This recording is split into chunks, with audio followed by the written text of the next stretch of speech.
ఒకప్పటి Doordarshan news reader శాంతి స్వరూప్ గారు మనతో పాటు ఉన్నారు. సార్ నమస్కారం సార్. నమస్కారం. నిజంగా అమ్మా నాన్నలకి నేను వాళ్ళని అభినందించాలని అనుకుంటున్నానండి. ఎందువల్లంటే ఆ న్యూస్ చదువుతున్నప్పుడు ఎంత శాంతంగా చదువుతారు. పేరు కూడా శాంతి స్వరూప్. అది ఎలాగా ఊహించారు అమ్మా నాన్నలు? వాళ్ళ గురించి ఒక్కసారి చెప్పండి సార్ అమ్మా నాన్నల గురించి. అంటే వాళ్ళ పేరు పెట్టినప్పుడు హ్మ్. ఇంత శాంతంగా ఉంటాను వాళ్ళకి తెలియదు. అవును కరెక్టే. చేసే అల్లరంతా చేసే ఉంటాను. కాకపోతే ఏంటంటే హ్మ్. మా నాన్నగారు 1940లోనే ఆయన ఇంజనీరింగ్ చదివి అమెరికా వెళ్ళి అక్కడ రోడ్ టెక్నాలజీ తర్వాత టౌన్ ప్లానింగ్ మీద ఎంఎస్ చేసి వచ్చారు. ఇక్కడికి వచ్చిన తర్వాత సరైన ఉద్యోగం లేక కేంద్ర ప్రభుత్వంలోనూ రాష్ట్ర ప్రభుత్వంలోనూ చాలా వెతుకులాట జరిగిన తర్వాత హ్మ్. ఇక్కడ భూసార పరీక్షా కేంద్రం అని ఉంటుంది. అంటే సాయిల్ మెకానిక్ రీసెర్చ్ ల్యాబ్స్, దానికి డైరెక్టర్గా దొరికింది. అందులో ఉద్యోగం వచ్చింది. అది చేస్తున్నప్పుడు ఆయనకి శాంతి స్వరూప్ భట్నగర్ అని సైంటిస్ట్ ఉండేవారు. ఓ అవునండి. ఆయనతోటి పరిచయం ఏర్పడింది. హ్మ్. ఆయన దృక్పథం కానీ మాట్లాడే తీరు కానీ ఈయనకి చాలా ఆసక్తిగా అనిపించి నాకు ఆయన పేరు పెట్టారు. అది శాంతి నేను ఏదో సైంటిస్ట్ అవుతాను అని, అవునండి. లేదా ఆయన ఇంజనీర్ కాబట్టి ఇంజనీర్ కావాలి అని, అవి రెండు కాకుండా వేరేదయ్యాను. హ్మ్. అయితే చిన్నప్పటి నుంచి కూడా స్కూల్లో ఈ సాంస్కృతిక కార్యక్రమాలు కానీ, హ్మ్.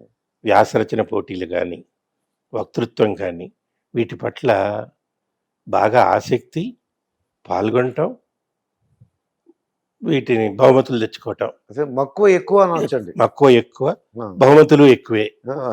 ప్రతి ఏడాది వచ్చేవి. హ్మ్. అవి ఎంతగా ఉండేవంటే 10వ తరగతిలో ఈ వార్షికోత్సవం చేస్తారుగా, అవునండి. దానికి ఆ రోజు మేము ప్రదర్శించాలని నాటిక కూడా నేనే రాశాను. హ్మ్. సొంత రచన. సొంత రచన. మాకు సూర్యనారాయణ గారని తెలుగు టీచర్ ఉండేవారు. హ్మ్. ఆయన చెప్తే నేనే రాశాను. బాగుంది. మేమే నలుగురం వెయ్యాలి. హ్మ్. అది కూడా రిహార్సల్స్ వేస్తున్నాం. తర్వాత ఈ పోటీలు పెట్టారు. వ్యాసరచన అని, వక్తృత్వం అని, తర్వాత ఏమో ఈ కథల పోటీలని, అవును. వీటన్నిటిలో కూడా ప్రైజులు వచ్చినాయి. మా హెడ్ మాస్టర్ గారు పిలిచి, నీకేం ప్రైజులు కావాలో నువ్వే తెచ్చుకో అన్నారు. ఇదేదో అదే ఏంటి అవును. సార్? ఆ! కాదురా, నీకు చాలా వచ్చినాయి, హ్మ్. నీకేం కావాలో తెచ్చుకో. చాలా సరే. మంచి హెడ్ మాస్టర్ గారైతే. ఆయన చాలా మంచి. ఆ స్కూల్లో, ఆ స్కూల్ పేరు ఆంధ్ర విద్యాలయం, ఆంధ్ర విద్యాలయ ఎడ్యుకేషన్ సొసైటీ. హ్మ్. దాని ప్రధాన కార్యాలయం దోమలగూడలో ఉంది, కాలేజీ ఉంది. ఇది స్కూలు.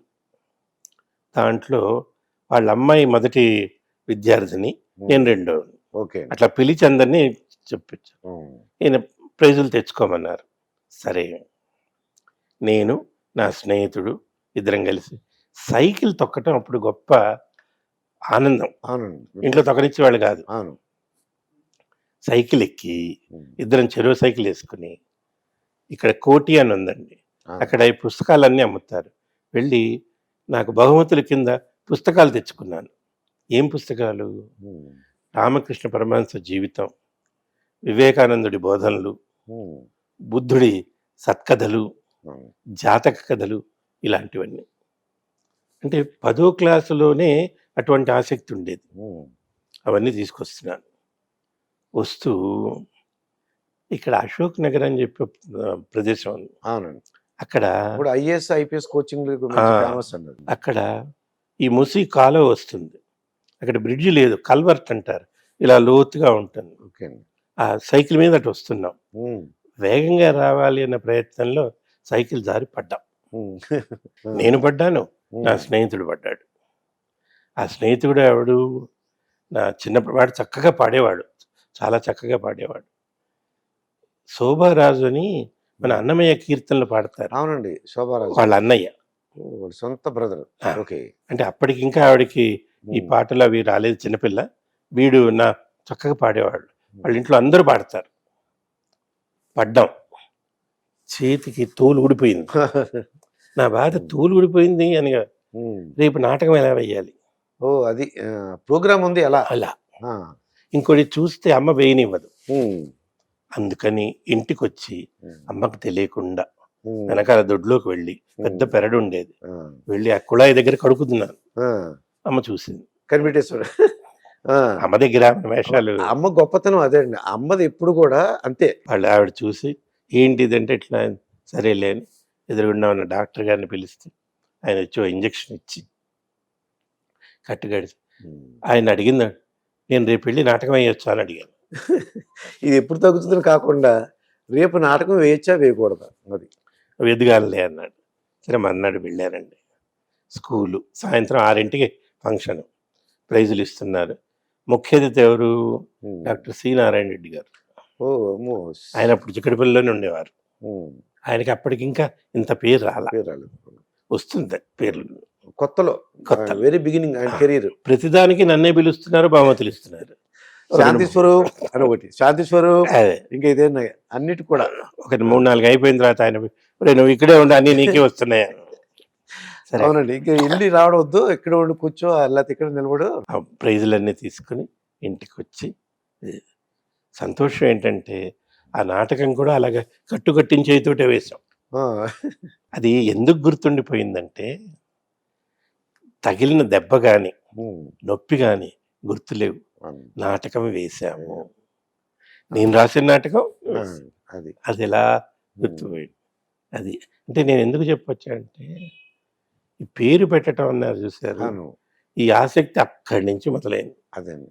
అవును. దాంతో భరించటం, ఉమ్, నొప్పి భరించిన మనం అనుకున్నది సాధించాలి, అవును. అలాగే చేసి ఉమ్, ఆ తర్వాత కాలేజీ ఉమ్, కాలేజీ చదువు న్యూ సైన్స్ కాలేజ్లో చదివాను. New science college. ఆ. దాని తర్వాత భవన్స్ విద్యా సంస్థ తీసుకుంది. ఆ చదువుతున్న రోజుల్లో మా స్నేహితులకు ఒక బృందం ఉండేది, 5-6. ఈ స్నేహితుల బృందం అంతా ఒక ఎత్తు, రాష్ట్రంలో ఉన్న గొడవలు ఒక ఎత్తు. సరిగ్గా అప్పుడు 69-70 తెలంగాణ ఉద్యమం ప్రారంభమైంది. జై ఆంధ్ర మూమెంట్, తెలంగాణ మూమెంట్. అవునండి, జయాంధ్ర కంటే ముందు తెలంగాణ. తెలంగాణ. దానివల్ల ప్రతిరోజు కర్ఫ్యూలు, ఎప్పుడు పోలీసులు వచ్చి కొడతారో తెలియదు, ఉమ్, ఎప్పుడు బంద్ పెడతారో తెలియదు, కాలేజీకి వస్తే ఇంటికి వెళ్ళగలమో లేదో తెలియదు. ఉమ్, మాకేమిటి కాలేజీ పైన ఒక చిన్న రూమ్ ఉండేది, షెడ్డు. ఉమ్, దాంట్లో కూర్చునేవాళ్ళు, క్లాసులు జరిగేవి కాదు. అందరూ పోయేవాళ్ళు, పిల్లలు కొంతమంది ఈ ఉద్యమాల్లోకి వెళ్ళి తిరిగేవాళ్ళు. అవునండి, మేము ఉద్యమం వెళ్ళామంటే క్లాసులకు పోకుండా ఉద్యమం, అది అక్కడ కూర్చుని అది బాయ్కట్ అంటే బాయ్కాట్ చేయడం. ఆ ఎదురుగుండా ఉన్న ఇరానీ చాయ్ కేఫే నుంచి టీ తెప్పించుకొని టీ తాగి అక్కడ కూర్చుని నాటకాలు రాసాం. అక్కడ కూడా అంటే నెక్స్ట్ ఏంటి నెక్స్ట్ అది నాటకాలు రాసి ఆ టైంలో రవీంద్ర భారతిలో నాటకాలు వేసాం. ఉమ్, నీళ్లు నిద్ర లేచాయని, ఉమ్, నీళ్ళు నిద్ర లేచాయి. ఆ, ఈ చావు నాది కాదని, వాటి పేర్లు అది కొద్దిగా వెరైటీగా ఉన్నాయండి. ఆలోచన అలా ఉండే. అది వాటికి మళ్ళీ ఈయన నారాయణ రెడ్డి గారు ఒకదానికి ముఖ్య అతిథిగా వచ్చాడు. ఈ పేరు చూసి పేరు బాగుంది, దీని అర్థం ఏంటన్నాడు ఆయన. నీళ్ళు నిద్ర లేచాయంటే అంత కవే మిమ్మల్ని అడిగాడంటే రియల్లీ గ్రేట్. చెప్పాను, స్టేజ్ మీదే చెప్పాను, సార్ నీటి ప్రవాహాన్ని మనం ఆపటానికి ప్రయత్నించి రాళ్ళు అడ్డుపెడితే అది ఆగిపోదు, ఇలా తప్పించుకుపోతుంది. అది పోకుండా ఇంకా ఎక్కువగా పెట్టామనుకోండి, తనకున్న బలాన్నంతా కూడా తీసుకుని ఒక్కసారి రాళ్ళని కొట్టేస్తుంది. ఆ తర్వాత అడ్డు అదుపు లేకుండా అలా